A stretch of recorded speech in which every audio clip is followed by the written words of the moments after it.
Welcome, बहुत बहुत स्वागत है आपका सरकारी सिलेबस यूट्यूब चैनल पर। और जैसा कि आप लोगों को पता है कि अभी लेटेस्ट में ग्रामीण डाक सेवक की करीब करीब 39,000 के आसपास वैकेंसी है। 39,000 समथिंग, मैं पूरे कह सकता हूँ 40,000 के आसपास वैकेंसी आई है। ऑल ओवर इंडिया के बच्चे फॉर्म भर सकते हैं। और इसमें जो है ना करीब 23 स्टेट में 23 राज्यों में इनकी वैकेंसी, अब जाके इनकी ऑफिशियल वेबसाइट पर विजिट कर सकते हैं। हम इस वीडियो में बात करेंगे करियर क्या, आप किस तरह का आपका करियर रहेगा अगर आप ग्रामीण डाक सेवक में भर्ती होते हो। ठीक है। क्योंकि अगर मैं इसकी सैलरी की बात करूं तो आपकी सैलरी चालू होगी 10,000 रुपये से। ठीक है। अगर आप ग्रामीण डाक सेवक बनते हो, 10,000 लिख देता हूं पूरा। ठीक है, तो ये 10,000 रुपये। और करीब 12,000 रुपये जो है अगर आप ABPM या BPM बनते हो, मतलब ब्रांच पोस्ट मास्टर या असिस्टेंट ब्रांच पोस्ट मास्टर, तो 12,000 के आसपास। तो देखा जाए आपकी सैलरी काफ़ी कम रहती है। ठीक है। तो क्या आपको इसमें फॉर्म भरना चाहिए, आपको करियर बनाना चाहिए कि नहीं बनाना चाहिए, तो इसके बारे में थोड़ी सी हम आपको जानकारी देंगे। ठीक है। तो देखिए, ये हमने एक चार्ट के थ्रू बताने की कोशिश करूंगा मैं। ये आप GDS हैं, आप सबसे पहले जो निम्नतम स्तर है डाक खाने में भर्ती होने का, जो आपकी इंडियन पोस्ट है, जो भारतीय डाक विभाग है, जो कि सेंट्रल गवर्नमेंट का एक डिपार्टमेंट होता है। तो इसमें अगर आपको भर्ती होना है तो सबसे छोटा जो पद है वो है GTS, ग्रामीण डाक सेवक। ठीक है। तो अब देखिए किस तरह से आप जो है ना आप काफ़ी बड़े पदों पर जा सकते हैं, अधिकारी भी बन सकते हो। तो देखिए, ये जो GDS है इसमें आपकी मैं आपको बताऊं 10,000 रुपये के आसपास मैंने आपकी जो है ना 10,000 रुपये पर मंथ की आपकी सैलरी मान ली। ठीक है। अब इसमें कुछ आपको एक्स्ट्रा नहीं देते हैं, इसमें आपको जो है ना DA भी मिलता है, डेयरनेस अलाउंस आपको मिलता है। इसके अलावा और कोई सेंट्रल गवर्नमेंट की फैसिलिटी आपको नहीं मिलती है। ठीक है। क्योंकि इसमें आपकी नौकरी होती है 4 घंटे की। सेंट्रल गवर्नमेंट की जब आप पूर्णतः आप हो जाएंगे सेंट्रल गवर्नमेंट, तो आपकी नौकरी कम से कम 8 घंटे की हो जाएगी। अगर 8 घंटे की हो गई तो सेंट्रल गवर्नमेंट को आपको पूरी तनख्वाह पे करनी पड़ेगी। ठीक है। और बाकी जो अलाउंसेस वगैरह होते हैं सेंट्रल गवर्नमेंट के, वो देने पड़ेंगे। तो इसमें क्या रखते हैं, आपकी नौकरी जो आपकी है सिर्फ 4 घंटे की ही रखते हैं, इसलिए आपको जो है ना पूरी पेमेंट और सेंट्रल गवर्नमेंट के जो लाभ होते हैं वो आपको नहीं मिल पाते हैं। ठीक है। तो ये बात हो गई आपकी GDS की। ठीक है। अब इसके बाद जैसे ही आप आगे बढ़ेंगे, आप या फिर बन सकते हैं MTS।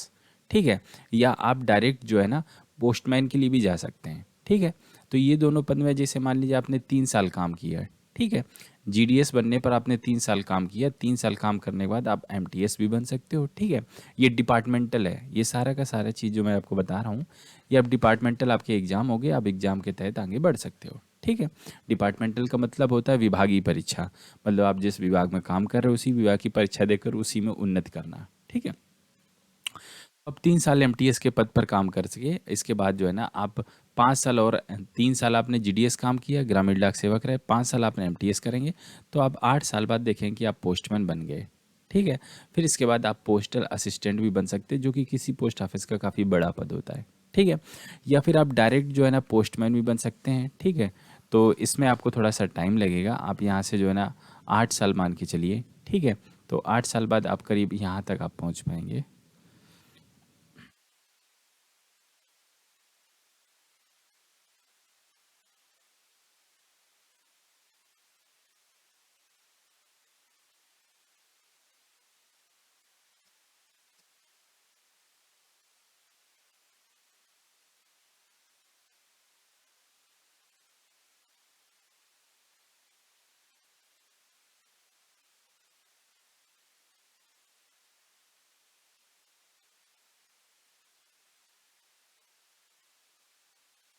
वेलकम, बहुत बहुत स्वागत है आपका सरकारी सिलेबस यूट्यूब चैनल पर। और अभी हम बात करेंगे करियर के बारे में, वो भी किसके, ग्रामीण डाक सेवक। लेटेस्ट वैकेंसी आई है ऑल ओवर इंडिया, करीब करीब 39,000 के आसपास। ठीक है।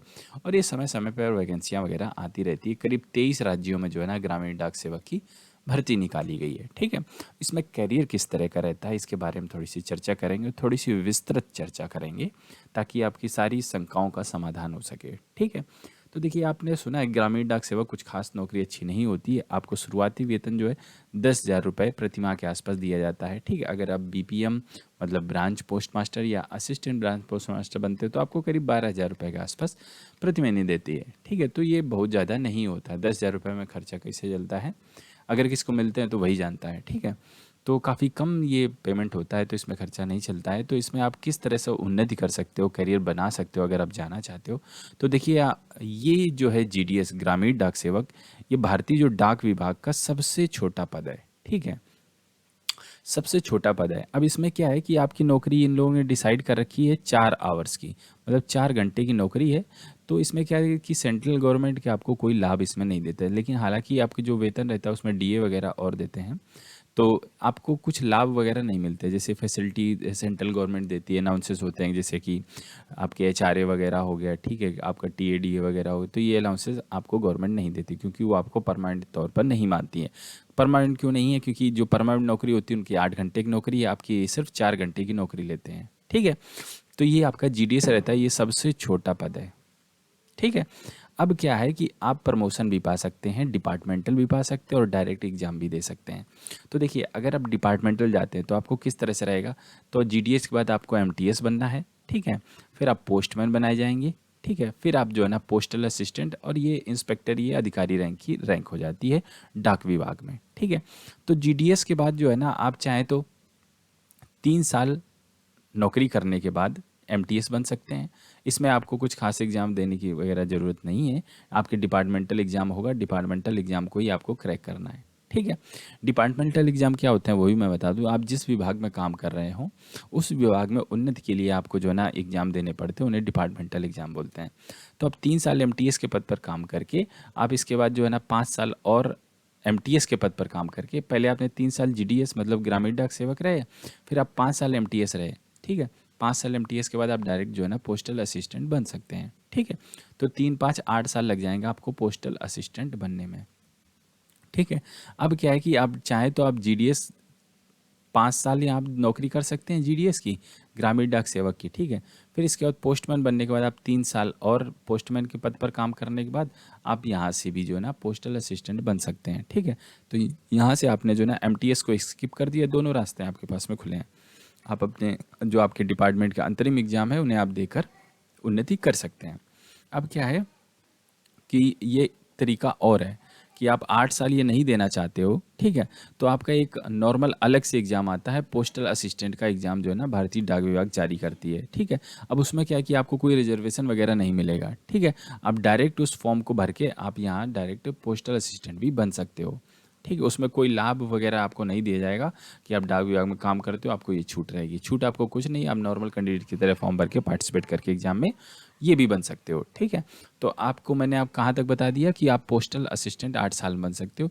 फिर इसके बाद आपका इंस्पेक्टर का पद होता है। इंस्पेक्टर ये जो है ना काफ़ी बड़ा पद होता है, एक अधिकारियों का पद होता है।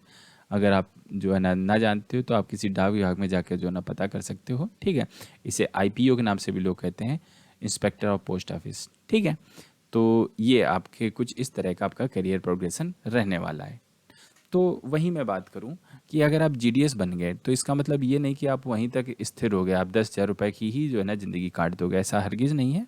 आप 3 साल नौकरी करो, फिर आप एमटीएस बन जाओ। एमटीएस में क्या है, करीब कुछ नहीं तो आपके 25,000 रुपये प्रति महीने आपकी सैलरी रहेगी, ठीक है। पोस्टमैन आप बन जाओगे तो करीब आपकी 35,000 रुपये के आसपास सैलरी, पोस्टल असिस्टेंट बन जाओगे तो करीब आपकी 45,000 के आसपास सैलरी हो जाएगी। तो आपकी सैलरी का मैं कहूँ तो सीधा 10-10 के हज़ार के आसपास का अंतर पड़ता जा रहा है। तो आप काम कीजिए, कम से कम एक शुरुआत कीजिए। देखिए आप, मैं आपको बताऊं, थोड़ा सा इसे सब हटा देता हूं यहाँ से। कुछ दिनों से आपने देखा होगा कि भर्तियां आ नहीं रही हैं। देखिए डिफेंस सेक्टर पूरा अभी बंद चल रहा है, 2 साल हो गई कोई नई भर्ती नहीं आई, ठीक है।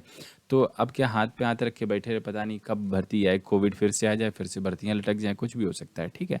तो अभी आपके हाथ में ये अपॉर्चुनिटी आई है, तो आप इसमें फॉर्म भरिए। अगर आपके परसेंटेज, देखिए कक्षा 10 के परसेंटेज के आधार पर भर्ती हो रही है, तो अगर परसेंटेज ठीक रहते हैं तो किस्मत साथ देती तो आप भर्ती हो जाएंगे, ठीक है।